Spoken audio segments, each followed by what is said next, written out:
his points. Because Maholo, he does think a lot about it.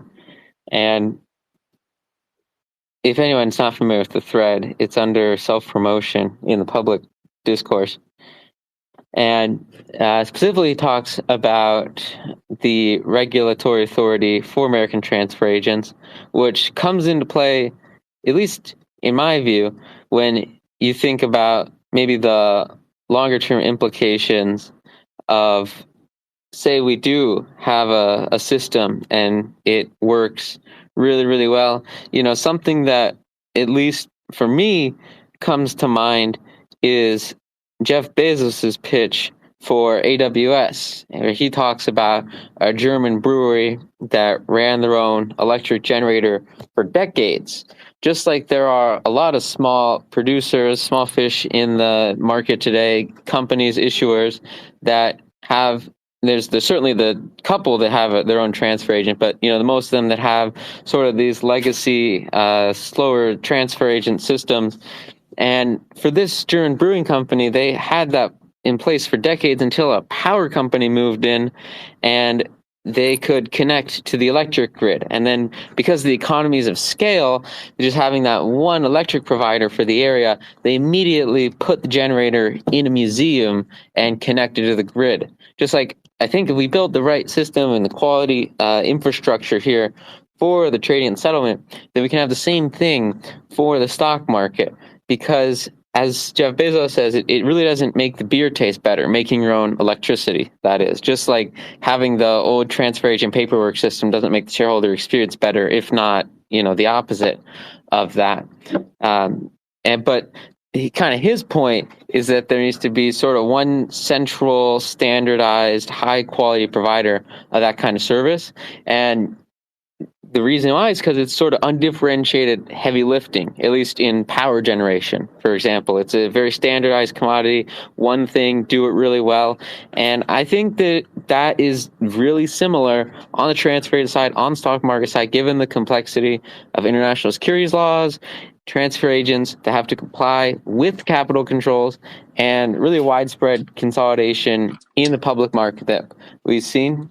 And everyone can really benefit from one efficient provider, creating that flywheel effect that Anuya talked about. That is a very good example, and I'm going to take it a step farther. The efficiency of having a centralized power source is that even when, like, I turn off my lights, that power can go to someone else. Web 3.0 and having decentralized applications, it's kind of going back to everybody having their own generator.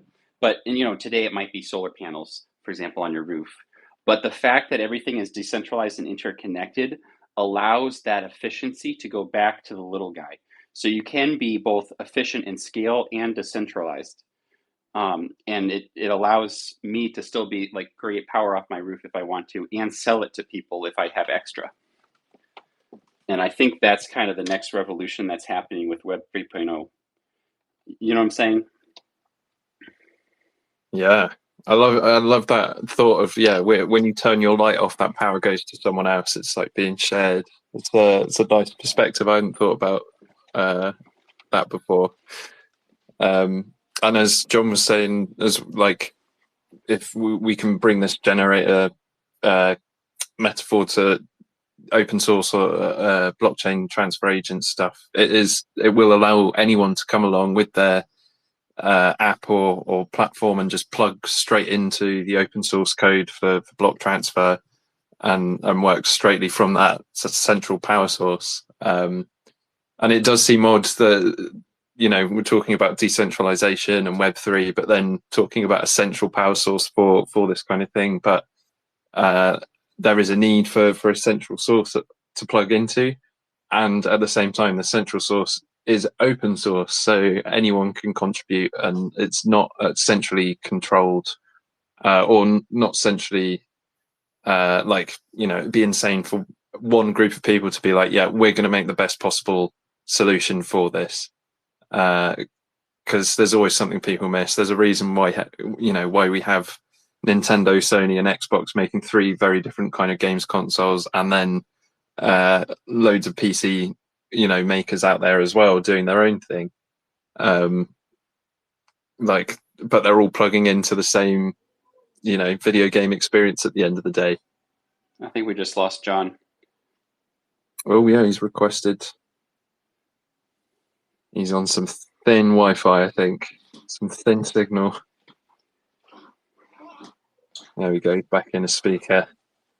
I think it gets a bit messy on my phone after a while doing a space. It's like always a bit delayed or jumping around. But yeah, I think that's a great kind of sentiment to kind of tie it all up in a bow with, like this aspect of open source being anyone can contribute, but also anyone can then come along and plug into it and make use of it, like making like the power grid or even water and sewage and everything. It's a utility that we can all share and vastly improve our lives, I think. But yeah, unless John, you had anything else to add, I think we can wrap it up there.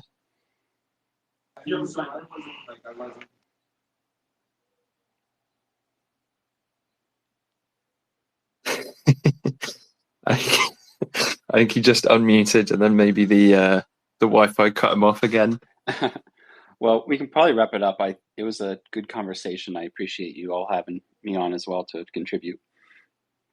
Yeah, no, it's fantastic getting a bit of extra personal perspective and experience with it. Because as I keep saying, I'm like, I don't know anything about this other than the basics. I've read the cover of the book, but none of the contents. And but it's been absolutely enlightening getting to hear a bit more of Anusha's actual experience with Stellar and working with the community fund there, and John's experience and with building this block transfer open source, and like you said, aiming to make that killer app, to make that fundamental change that you want to see, which ties back to what Anusha was saying. It's kind of, instead of complaining that there's something you want to be in existence, you can just go and build it. I think we're on the forefront of that right now with what's going on between all these crypto companies and what we're doing with YDRS and what John's doing with block transfer. So exciting times. But yeah, I think that is a good spot to end. Thanks everyone for tuning in, listening in live, and thanks John for bringing Anusha along as well, and thanks to Anusha for her expert knowledge, and thank you Fubar for your expert knowledge too. It's great to have all these kind of perspectives, as we've been saying, to contribute to open source, to contribute to these kind of advocacy efforts. It's amazing having such diversity. Me all the way over in England, you guys in America, but like covering so many bases over there, and the wider community extending that even further, like across Europe and Australia and everywhere. It's kind of easy to forget how big it can be, this kind of global community, because we're all just little avatars or profile pictures online, but actually we definitely add up much more to the bigger than the sum of our parts.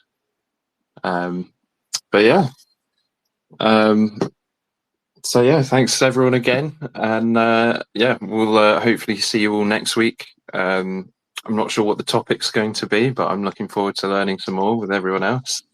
And hope everyone has a great week, and we'll see you soon. Goodbye.